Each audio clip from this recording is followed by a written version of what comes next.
Hi hello welcome back to mom and baby care tips. ఇవాళ video వచ్చేసి ఏంటంటే రీసెంట్గా మన సిస్టర్ ఒక క్వశ్చన్ అడిగారనమాట. అక్క మా బాబుకి 1.5 month మేము ఫార్ములా మిల్క్ ఇస్తున్నాం బేబీకి, యూరిన్ పదే పదే పోతున్నాడు అక్క, సో అలా వెళ్తే ఏమైనా ప్రమాదం ఉంటుందా చెప్పండి అని అడిగారు.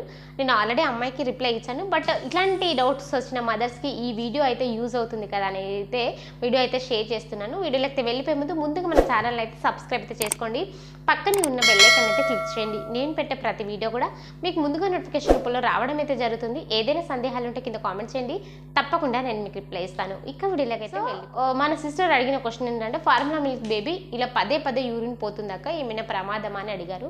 నార్మల్గా పిల్లలు 10 నుంచి 20 సార్లు యూరిన్ పోతూ ఉంటారు.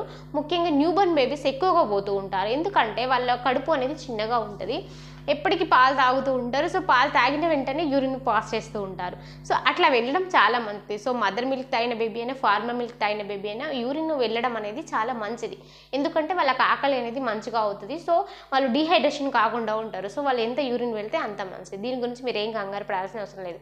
కానీ ఎప్పుడు మీరు డాక్టర్ని కన్సల్ట్ అవ్వాలి, ఎప్పుడు ప్రమాదంగా మీరు ఫీల్ అవ్వాలి అంటే, బేబీ యూరిన్ ఎక్కువగా వెళ్తుంది కానీ వెళ్ళేది కొంచెం కొంచెంగా వెళ్తుంది. ఆ కొంచెం కొంచెం కూడా కలర్ అనేది థిక్ కలర్లో ఉంటుంది. యూరిన్ వెళ్ళిన ప్రతిసారి కూడా బేబీ ఏడుస్తుంది అని అనుకున్నప్పుడు ఖచ్చితంగా మీరు డాక్టర్ని కన్సల్ట్ అవ్వాలి. ఇంకొకటి, యూరిన్ ఇలా కొంచెం కొంచెం వెళ్తూ ఏడుస్తూ సన్నబడిపోతుంది, తల్లి మిల్క్ లేదా ఫార్ములా మిల్క్ సరిగ్గా తాగటం లేదు అని మీకు అబ్జర్వ్ చేస్తే కనుక ఖచ్చితంగా మీరు వెంటనే హాస్పిటల్ అయితే వెళ్ళండి.